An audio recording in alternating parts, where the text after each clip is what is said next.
আসসালামু আলাইকুম। আশা রাখি সবাই ভালো আছেন। আজকের আবহাওয়া অনেক মেঘলা, কিন্তু সকাল থেকে বৃষ্টি নেই। তারপরও গরম ভালোই আছে। এটা আমার প্রজেক্ট ভাসানটেক।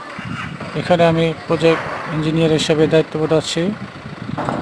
এখানে আমার সেকেন্ড ফ্লোরের কলম কাস্টিংয়ের কিছু কাজ বাকি আছে, আর ভীমের শাটারিংয়ের কাজ চলতেছে। এখানে আমার প্রজেক্ট G+10 বেসমেন্ট সহ আমার প্রজেক্ট। সবাই আমার জন্য দোয়া করবেন যেন আমি এই প্রজেক্টের কাজ সম্পূর্ণভাবে শেষ করতে পারি। সবাই আমার জন্য দোয়া করবেন। আসসালামু আলাইকুম।